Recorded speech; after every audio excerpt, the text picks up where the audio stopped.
God, it's like being in heaven. Hello, everyone. Welcome back. Thank you very much indeed. Tim, nice to see you. Another quiet week. Yeah. How are you? Oh, the joys of the job, yeah. Yeah. I'd done so much prep. I'd looked through the annual report, read the whole thing. We're going to do long-term strategic stuff. And I know this room is full of people that really do care about the long-term future of this industry. So we'll get there. But given what's happening on the front pages, given that one face dominates them, we've got to start with Huw Edwards. And let's rattle through this because there's a lot to get through in a short space of time. How badly damaged is the BBC by the crimes of Huw Edwards? There's no doubt that an affair like this impacts our reputation. And I don't know yet in terms of just the direct impact on trust. What I would say is we track it very carefully. We're very mindful that people's trust in the BBC is absolutely essential, and I hope we do the right things. I don't think the public are stupid. They can see when we're taking the right actions, acting in good faith, and trying to get through things in a calm and fair manner. Yeah. And in the end, I think people are smart, and they'll make their judgments, and they'll see what we do. And I think, overall, there's no doubt about it. These things impact your reputation, but you can maintain trust by doing the right thing.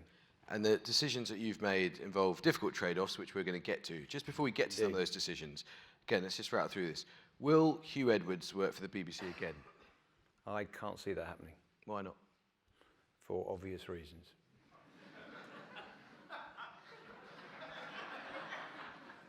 Well, do you need this man has just been convicted of appalling crimes, and it's not. It's pretty straightforward in my mind that I can't see him working at the BBC again. Okay, not a difficult question. There is a huge amount of Huw Edwards in the BBC archives. What's going to happen to that content? We never completely ban and rip someone out of the archive. What we do, and I think we've got a lot of experience in this, Amol, is I'm not just talking about scandals, but I'm also just talking about the how you manage an archive. I would never say never. There may be a documentary, a contextual piece where we're seeing images from people who are no longer working with us, who've been frankly disgraced. That's how we'll operate. So we'll have the editorial control of that. So you look on a case-by-case basis, but at the moment you've not decided that there's going to be a blanket ban on reusing any Huw Edwards material. Well, I'm not seeing a scenario in which any Huw Edwards material is used in day-to-day programming or anything else. But I think it's wrong of a media organisation or the BBC with its archive to say you will never see an image of an individual again. That's not right. Okay. I mean, it just doesn't pass the common sense test. So I think that's how we'll manage it. Okay, let's go through some of the specific details. We'll rattle through this because I do want to do big picture stuff as well. And you've been asked about this at the Select Committee. Why did the BBC board and/or you decide to continue paying Huw Edwards' salary after you were informed in November that he'd been arrested for potentially category A, B, or C offences? It was very clear. It wasn't the BBC board. It was myself and a senior team. And we wrestled with it, and as I've said publicly a couple of times, Amol, so we're going over the same ground. But it was extremely tough decision, and based on the fact, I mean, again, based on someone being arrested, I think we'd already suspended. The guideline and policy is clear, which is, and by the way, that's on even the government site on when you're suspended. We made the decision that applying the policy, and I think I've talked to a lot of people about this. It was a very difficult call, but we decided that pay continues until someone is charged, and no one knew that gap was going to be so long. But pay continues to his charge, and then you can say goodbye to someone. So hindsight's a wonderful thing, but was that the right decision? I think it was the right decision based on the policies. It was acted in, we acted in totally in good faith. I think I have, and I said I was very open at the Select Committee. I think you reflect on things. You always look for learnings. How can you improve on these things?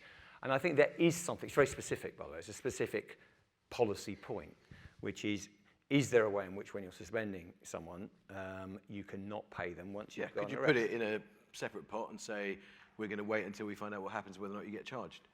You may be able to. That's what we're looking at. So I'm interested in what we could. You always learn from these things, but I think we acted in good faith and did the right thing. And anyone in this organisation who's managed businesses, and I overwhelmingly have people come up to me and go, "That we understand the decision you made." With hindsight, you can look back on these things. Yeah. And by the way, those people, if I may, who are saying, "Well, a commercial organisation would have done this, that, and the other," we're not a commercial organisation. When I was working in a commercial organisation, there was a lot of payoffs going on. We don't do that. So we are a public organisation. We knew that the decision we'd have to be accountable for, and that's how it works. And I think we did the right thing and acted in good faith. It's public money that a lot of people think should be given to children's charities rather than Huw Edwards. What is the situation with that £200,000? Have you asked for it back? Well, we want the money back. Have you asked for it back? And we've asked for it back. And we're waiting for an answer, and that's where we are. Have you had any response from Huw Edwards to your request for that? There's discussions between legal teams, I believe, but that's as far as I can go at this point. Right. A separate question, which some people at the BBC who I've spoken to this morning are concerned about, is a separate bunch of issues, not the criminal proceedings that ended in court yesterday, but this question of whether or not when The Sun did its initial allegations, young people were encouraged, not young people alone, but some young people came forward. Some of them cast themselves as whistleblowers, but basically they were asked what they thought about Huw Edwards' conduct, and they contributed to what they, in some cases, saw as an internal investigation, but I think you would say was actually a disciplinary review of him. And I can tell you, one of the things that lots of people, and this is ultimately about kids who are the victims of appalling crimes, but one of the issues within the BBC is what has happened to the voices of those junior members of staff who raised concerns about his behaviour. Absolutely critical question. And by the way, you're right to say that the primary concern is for victims, families. I mean, it's really important that we don't get wholly internally driven on these things. And the secret life this guy was leading was, what we've seen is shocking. Now, there comes to the point was when the Sun did their work, and to be fair, we suspended immediately. It was quick. And then we said, okay, we need to look, is there anything else out there? And at that point, you get people coming in. Everyone's listened to. Everyone is listened to. Everyone is taken seriously. By the way, I think this industry's got a lot of change still to do. But if you look at confidence in the whistleblowing process in our latest staff survey, 70%, up a long way, all of that, Amol. Now, very specifically, you then say, okay, let's go do a disciplinary process. At that point, there is something. And my instincts are always about being fair, transparent, as much as we can. But there is something that if you've made an allegation in terms of disciplinary process, that is not a public matter. Sure, what I've said is, there is something very specific. It's a bit in the weeds, as it were. But you go back to someone and say, thank you for contributing. Okay? Then the process runs, and that's kind of the process, because you don't have that person go, okay, you don't go and share all the outcomes, because that's then with the individual. And I think there is some reflection on that in terms of how that process could work in the future. What I have said, to give some reassurance, is if we had found anything serious, of serious criminality or anything of that nature, or anything related to what we've seen in the last couple of days, we would have referred it to the police. So just to be clear, you're saying it's a disciplinary review into Huw Edwards' behaviour, not an internal investigation. And when he resigned, which he did in April, that disciplinary review, as it were, goes. Well, then you're in for another difficult management call, which many in the room will recognise, which is the disciplinary process is underway. You haven't made the final finding at that point. Someone offers to resign with no payoff. At that point, the biggest, and I said this to the select committee, the biggest sanction you've got is someone to leave the company. We're not talking about criminal acts. Is leave the company and not get paid off. So that was so I took that opportunity and away with no payoff. I think we were clear on that. Because the issue that matters to people here, the issue that matters beyond in this industry is whether or not there's one rule for famous people and there's one rule for young members of staff. And there's a huge challenge across the industry, not just the BBC, with trust. And there are lots of young people across the industry, not just at the BBC, who basically think that famous people paid big salaries, are indulged, they're excused, and their behaviour is permitted where it wouldn't be for junior producers. Let's just pull that apart a bit, because I think there's, on the process and now what we're running in the BBC, I think we've made enormous progress, and we apply that fairly to anyone. You got absolutely right. Right, but what happened to the voices of the young people? What happened to the voices of the young people who came to you and others and said, we've got a real problem with Huw Edwards? They were taken seriously. They were listened to. Some of the issue is someone say that at the end of the process we didn't come back and say exactly what happened to Huw. Yes, and why haven't you done Now I've told you that, which is what happened was that in that we thank people for the evidence, we go, and then the process continues. That is the same for any rank or anyone without fear and favour across the organisation. I think you're asking, then there's a different question, I think, which is how are we treating people like you and I, who cast a big shadow and have power in the industry, how we behave, how we're treating them. And this goes back very deep in this industry over decades. It relates to, I've been, of course, I think, by the way, I speak for everyone at the BBC to say, we're just shocked and there's a lot of upset because across the BBC, we've got, as you know, great teams, good people, and they feel deeply, deeply let down. They don't want, this is, and it's not about us. It's more about the victims and the families. But, personally, I've reflected on it. And all of us as creative leaders have a job to think about what shadow do we cast, how does this work? And I think where I am on this is I think we have made enormous, those people are saying it's the same as 20, 30 years ago, talk to people in the room, it's moved on enormously, it's better. But there is still something about businesses where you've got these people who have creative, and we often say, well, that person's creatively brilliant, but it comes with certain behaviours. One of the things I want to do in my there's a few things I want to do in the next, stage of this voyage is DG, is I really would love to be at a point where in a few years we really have finally, I think there's been a lot of good change. I really do. But I'd love to be in a point where we really get beyond this now. Okay, I want to wrap. And you use crisis to move yourself on. So this cultural review that came out of all this, I think I've been at the BBC 8 years, and I think there's been 44,000 cultural reviews in that time. When is this cultural review going to report, and how are you going to act on it? Well, it's a board-led review, so the board have to agree and sign off the terms of reference. Sorry to sound very bureaucratic. When's it going to report? I don't know. That'll be that for the board. The board needs to do its work. It'll agree the terms of reference quickly. Another thing, appoint someone, and away it goes. Sorry to rattle through. There's so much. Keep going. Future stuff. When are you going to report halfway the through. findings? I know that's what you keep these long answers. When are you going to? Give me a lot of questions. When are you going to? Short questions, long answers. When are you going to report on the findings, the review about Amanda Abington's allegations about Strictly?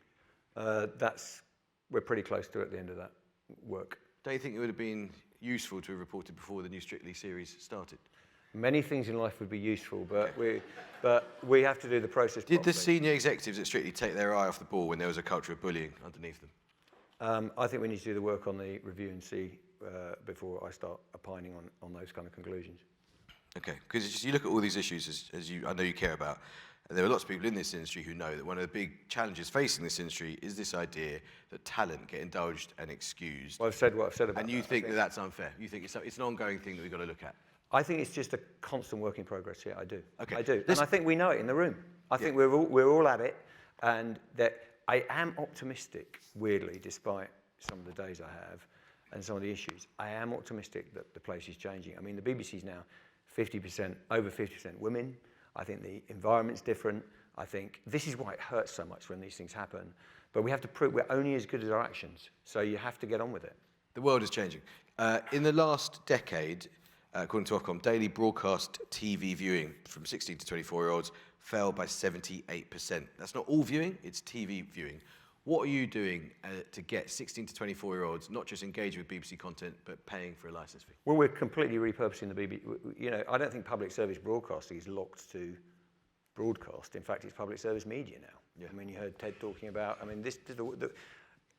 I think the thing I've tried to do at the BBC is it's the same rhetoric, but it comes from a commercial perspective where I came from, which is get focused on the audience. And a protective strategy, or what we're trying to protect here, is public service, quality of content, drama, live events, the kind of election coverage we delivered. That doesn't have to be on a broadcast slot. It could be, we are very blessed to have the #1 news site. We're the only player, and we should be so proud of this in the UK. Go around the world, look at where public service broadcasting is at. We are the only UK player, top 5 online. We're going to hear from Stephen Knight in a minute in terms of, it doesn't matter whether my kids are watching that on iPlayer, online or broadcast. I don't care. I know one thing, when Peaky drops, they are at it. Are they paying for a licence fee? Because the iPlayer's done a... Hold on. I didn't mean that sound Do you want an answer or you don't? No, I really do. Yeah, do. the students are, and that's interesting. But the students are, and the one that's living at home gets the Director-General. You won't be surprised. Checks regularly that the license fee is being paid. So that's not a good look for me. Because the iPlayer's had a very good year. The Olympics, Euros, election, the iPlayer. I know the numbers. But I'm not just going to batter you with stats, but I just want to give you one bit. I mean, go for it. The iPlayer is up 20% year on year. We are fully reshaping the BBC. You know, the kind of metrics I'm looking at, the biggest number I get every morning is how many people went online, how many active accounts we've got. We are repurposing the industry. And I think that is amazing. I mean, we're 2,000 people smaller. We've had 30% of our budget cut, but our numbers are... We had a great summer. It hasn't felt like it every day, but we've had a great summer. And the iPlayer is booming at the moment, and that's because we are very... I mean, I thought Sarah was very, very eloquent on what we need to do you know, the Media Act needs to be delivered. Prominence is critical, but we should be very proud. Having said that, there is massive jeopardy. And I honestly, the jeopardy is if we just let the market develop without intervention. Look at sport. If sport didn't have listed events, we'd be in a completely different shape. We didn't have a media bill that now needs to be delivered, we would be in a different shape. We have call it what you will, an ecosystem, a balance, which works. And there's a thriving, I mean, I was so proud when Ted actually said the top 4 from the UK. Honestly, as a BBC guy, I was like, that is amazing. I was also thinking, don't screw up 100 Years of Solitude, please. It's one of my favourite books. Yeah. Have you got that, Ted? Take those notes. But I'm so proud of that. But it does require us together, and the list for the Secretary of State and all that, it does require us to intervene. And we are a bit freaky. I mean, US executives come here and they go, what is this? And we go, it's something rather successful. And it's rather precious, and it frustrates the hell out of some American executives who go, well, what about this first win? And you're so regulated. We've got to work it. But in real terms, the BBC, and you've always been very open about this, which I respect, but in real terms, the BBC is a third smaller than it was a decade ago. On what measure? Well, the licence fee. Oh, a measure, on money. On public money, absolutely. By the way, commercial arms doubled in the time. Commercial arms doubled, and the revenues, I think it's 1.9 billion revenues, or 2.1 this year, and it's got up to a couple, yeah, profit. So what are you doing to offset that licence fee decline, to stop the BBC just getting smaller and smaller? Or is, just in practical terms, is BBC still a huge beast, but is its future actually, in absolute terms, to get slightly smaller as the licence fee? No, I think we're still fighting for a universal service, and that is really, that's the binary question. It's whether you're, I mean, the joyous wonders of this job and the tortures of being a BBC executive, and these are the good tortures, are you're trying to bring everyone in. You know, 71% of 16 to 34s come to us every week, Amol. We're not out the game. 96% every month. Our numbers are really good. It's not rocket science, by the way. If you get an election, you get big titles, race across the world. Yeah? Traitors, gladiators. How do you get young audiences? You do that. If you look at under 6s, we know we have an amazing position in children's because people trust us. So this is a game we can keep winning in, and we're not out the game on universal. Now the question is, what I've talked publicly about that. How do you evolve the model, the scope, the enforcement? I do think you need reform. You need to think about how you're going to fund that. What are the pros and cons of a mutual model? I think I don't know all the detail. I think I am intrigued by a more participative BBC. I think we have a societal issue, by the way, which is people's closeness to institutions generally. If you look around the world, dare I say it, you can see where institutions have been weaponized. I think it is a much more toxic, difficult environment. So the idea of maintaining our independence and having people participate in the BBC and feeling the BBC is for you, it's for everyone. It is not. I am very much of the mindset that we're here to serve, not talk down to people or anything like that. So if there's a way in which we can increase that connection with the BBC, now that's primarily through content. It's primarily through whether people listen to the day programme and they connect with it. They don't think we're being, and you know how much work we've done in the election of verifying facts, putting a really push local kind of coverage into the network so that people said, this is for everyone. And then we've got a production base. So you're going to hear an amazing story of the West Midlands and Birmingham, what we've done and relocating there and building that. This is what we're about. This is what we're about. It's about participation. And sorry, that was a bit of a ramble, but it's any model that increases participation. We cannot be in a position where we are not seen to be serving. Okay, a couple of things to rattle through. Does the BBC have enough money to continue funding the World Service? I've been very clear that the World Service needs to be funded outside the licence fee. So on current plans, because that's not happening, where is the money going to come from? Well, we will continue to support the World Service to the level it's at, yeah? Which, and the government put in 104 million as well. So you're nearly at 300 million. That is enough to sustain by the cliffs in the fingers, fingers in the cliff, fingers in the cliff, just holding on, okay? My view is, if you look where China investing, Russia, 6 to 8 billion now, Voice of America does a good job on about 900 million.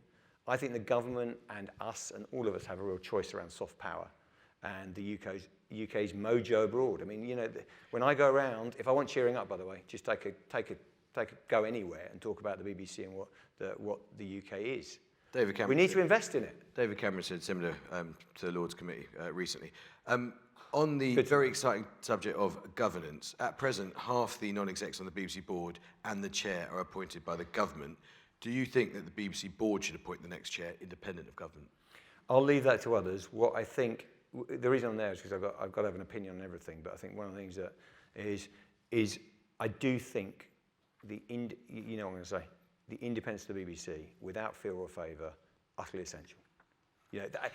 We should be accountable to the public through the mechanisms of Parliament, but we should be utterly independent editorially. And I fight for that without fear or favour. Even when newspapers are having a good go, I respect their journalism. I absolutely want to fight for that. So we need an independent BBC, and we need to fight for that.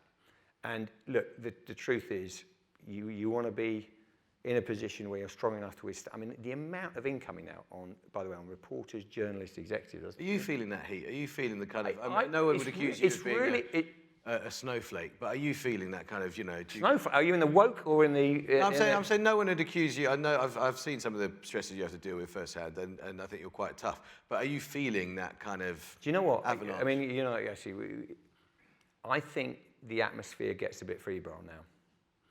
In terms of, I spoke to a journalist the other day who said, when I go out my house, I always just look behind me.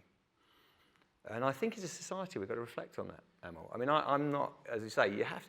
Also, what kind of people are going to attack in public life if you've got to be able to deal with this stuff? I mean, it's easy to make a speech about being more caring, but I'll tell you one thing. The last 6 months, I've noticed a little change. People being followed to the tube, being videoed. You get that? You get what I'm saying? It's just something in the air. And I think, and we see other countries, I'm not going to go, getting more febrile. I think I'm really proud of the UK. I'm kind of very patriotic about it. And I think that we need to keep cultivating ways to work, which literally at least have a bit of care and protect what we've got. Now, I say protect not in a negative, disappointing TED way. I say protect in a just the values, and then in a future way, we put that into our own world and how we do. But the online world, I mean, is a problem. And how we regulate that, I mean, how, you can watch long-form content now from other players on my big screen at television, my big telly at home, and that has not been through any, the same regulatory toughness that we've had to go through. I say we, and that's the global companies and us. And I know we all feel this. So we've got to think about these things, about what kind of society we're building, and we can't just let it drift and go, shame, it's just gone there. Three very, very quick final questions. You mentioned your respect for journalists and journalism. Just to come full circle, would you acknowledge that the Sun, under Victoria Newton's leadership, did some outstanding journalism on Huw Edwards? I would acknowledge and fly the flag for original journalism, yeah. Second, penultimate question. Who do you prefer, Samir Shah or Richard Sharp? No, I'm joking. I'm not going to do that. They are all excellent chairs, and I'm very lucky to have worked for both of them. I'm not going to do that. Other comments are available. Final question. Lisa In the bar. Lisa Nandy is up here on this stage later on today, Secretary of State. What's your message to her about what you and this culture, this industry needs above all from her? I haven't actually got a lot to add, which is ref, because I've got something to say. To the panel that were there, I thought that list was pretty much bang on. Skills, and I know, and by the way, the messages from the Secretary of State are deeply encouraging around public service broadcasting, skills, all the various things that we've got to get done. I think the tax breaks, making sure this place remains very exciting. You know, I wouldn't take it for granted that this is a good place for production. We've got the skills. It's a nice place to live and stay for 6 months or however long you're going to be for your shoot. But the other thing I'd say is it's about money. So you've got to make the money work. So I think that's really important. I suppose the final thing I'd say is just I think what's our vision for the creative? How big could this be?